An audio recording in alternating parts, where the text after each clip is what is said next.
আমার বিয়ে হয় আজ থেকে 4 বছর আগে। পরিবারের ইচ্ছায় বিয়ে ঠিক হয়। 21 দিন পর বিয়ে পড়ায় রাখবে, পরে উঠায় নেবে। যাই হোক, 21 দিনের মধ্যে প্রতিদিন শাশুড়িকে ফোন দেওয়া লাগতো। আমার হাতে কোনো ফোনও ছিল না, মার ফোন দিয়ে ফোন দিতাম। একদিন ফোন না দিলে আমার স্বামী কথা শোনাতো, এমনকি আমার বড় জায়ের সঙ্গেও প্রতিদিন কথা বলা লাগতো। তারা বিয়ে পড়ায় রাখছে ঠিকই, কিন্তু একটা জামা গামছা কিচ্ছু দেয় না আমাকে, এমনকি কোনো খরচও দেয় নাই। তারপরেও কোনো ঝামেলা হয়নি এই বিষয় নিয়ে। যখন আমাকে উঠাই নিবে, তখন আমার শ্বশুর বাড়ির রীতি অনুযায়ী আমার শাশুড়ি স্বর্ণের চেন দেয় 8 আনা 3 রত্তি, আর আমার যাকে ওই দিন চেন দেয় 8 আনা 1 রত্তির। আমাকে 2 রত্তি বেশি দেওয়ার জন্য আমার যা অনেক ঝামেলা করে। আর এখানে আমি বলে রাখি, আমার জায়ের বিয়ের সময় আমার ভাসুরের সামর্থ্য ছিল না বউকে গহনা দেবার, তাই আমার শাশুড়ির 2 ভরির চেইন আর 1 ভরির দুল ছিল, সেটাই আমার শাশুড়ি তার বড় বউকে দেয়।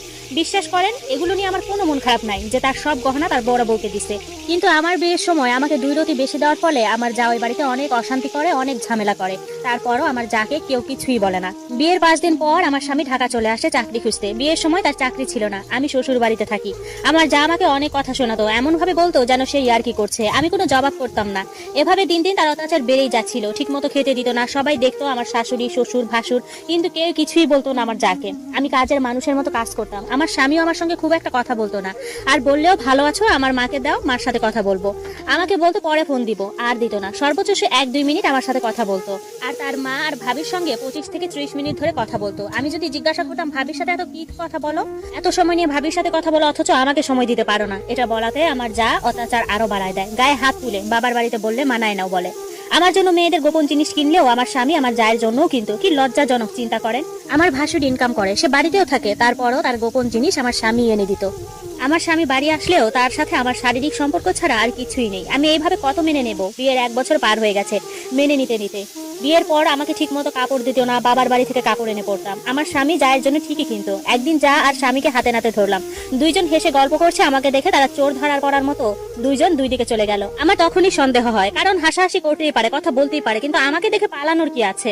আমি অভিমান করে বাড়ি চলে আসি, আর আমার স্বামী ঢাকায় চলে যায় তার 2 দিন পর। আমাকে কেউ নিতেও আসেনি। 1 মাস 4 দিন থাকি বাবার বাড়ি।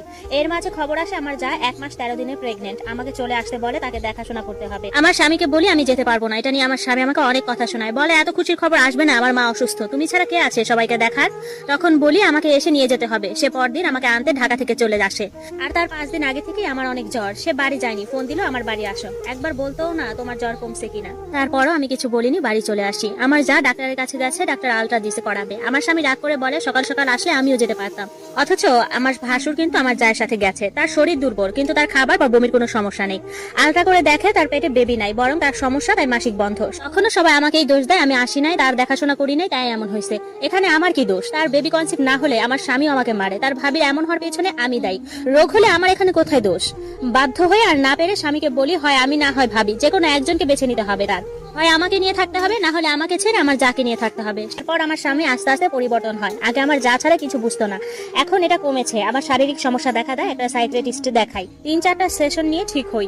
গাইনি ডাক্তার দেখাই, কোনো রোগ ধরা পড়ে না। আমার স্বামী এখন আমাকে খুব ভালোবাসে, বিশ্বাস করে, সময় দেয়, আশেপাশে ঘুরতে নিয়ে যায়। কিন্তু আমার শরীর আস্তে আস্তে খারাপই হতে থাকে। আমি তখনও বুঝি নাই যে আমার বড় যা আমাকে কালো জাদু করছে। আমার স্বামী একদিন বলল, চলো 2 জন থেকে 3 জন হই। আমিও মত দেই। 2 মাস পর দ্বিতীয় বিবাহ বার্ষিকীর দিন জানতে পারি আমি মা হব। আমার স্বামীর আনন্দ দেখার মতো।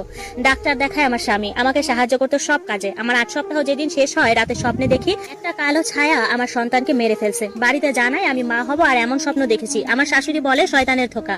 আমার মা হুজুর দিয়ে গা বন্ধ করে দেয়। 9 সপ্তাহে পেট ফুলে যায়। আমার চারপাশে শুধু ছায়া দেখতে পাই। ডাক্তারের কাছে যাই, ডাক্তার কোনো কারণ পায় না। পেট ফোলার পেট দেখে মনে হয় 8 মাসের পেট। আলট্রা করে দেখি 9 সপ্তাহে বেবি ভিতরে নড়ছে, আর ওর ওজন 4 কেজি, হার্টবিট 190। ডাক্তাররা ডিএনসি করে 9 সপ্তাহে আমার পেটে বাবুটা মারা যায়। তখন আমি বুঝি নাই যে আমার যা জিন ধারা আমার বেবিকে মারছে। 1 বছর হয়ে গেল বেবি নেওয়াতে, এর মাঝে বেবি হয় না। এটা সেটা অনেক কথা শুনি। আমার যা অনেক কথা বলতো, আমার স্বামী কিছু বলতো না। আমার শরীরও আস্তে আস্তে খারাপ হতে লাগলো। আবার বাচ্চা হয় না বলে অনেকের অনেক কথা শুনতে হয়, তাই আমি আবার চেষ্টা করি বাচ্চা নেওয়ার। এর পরের মাসে আল্লাহ আবার আমাকে সুখবর দিচ্ছে, আলহামদুলিল্লাহ। আমার যা মানতে না পেরে বেবি হবে বলে নাটক করে। এর মাঝে আমার শাশুড়িকেও জাদু করছে। আমার যা বসতে বললে বসে, শুতে বলে শুবে। আমার শাশুড়ি আমাকে বাড়ি চলে যেতে বলে। আমার তখন 12 সপ্তাহ চলে। আমি বাড়িতে চলে আসি। তারপর আবার সেই 16 সপ্তাহে সেম আগের বাড়ির স্বপ্ন, ঘুম ভেঙে যায়। আমার স্বামীকে বলি সেম আগের বাড়ির স্বপ্ন দেখছি।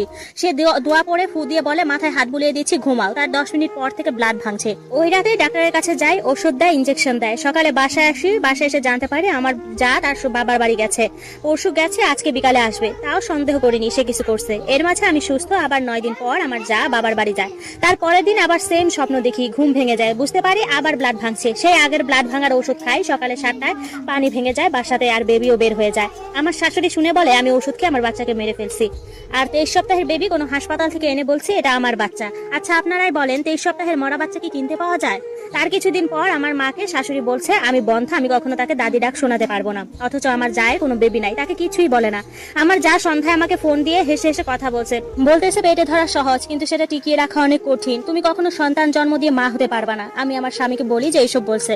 আমার মাকে জানাই, আমার মার স্বামী মিলে আমাকে এক হুজুরের কাছে নিয়ে যায়। এইভাবে 3 বছর পার করছি। হুজুর বলে আমার যা আমার উপর কালো জাদু করছে, যতবার বাচ্চা পেটে আসবে ততবারই ব্লাড ভেঙে জরায়ের মুখ খুলে যাবে। এমনকি সে আমার শ্বশুর শাশুড়িকেও বশ করেছে। এই বশ কাটানো অনেক কঠিন, আমি পারবো না। আর আমাকে গা বন্ধে তাবিজ দেয় আর বলে তুই খুব দ্রুত আবার বাচ্চা নে, দেরি করলে আর বাচ্চা হবে না। তোর যা সেই ব্যবস্থাই করেছে। তার পরের মাসে আবার জানতে পারি আমি মা হব। আমার শ্বশুর আমার খবর শুনে বলেছে এখন বাচ্চা নেওয়ার কি দরকার। আরো হুজুর দেখায়, সবার একই কথা, আমার যা আমার ক্ষতি করছে। তারা এটা সেটা বলে টাকা নেয়, নেওয়া শেষ হলে বলে আমার দ্বারা আর হবে না। হাইডিক্সের ডাক্তার দেখায়, প্রতিদিন ইনজেকশন নেই। 8 সপ্তাহ থেকে এবারও অনেক ব্লাড ভাঙছে, আল্লাহর রহমতে কিছু হয়নি।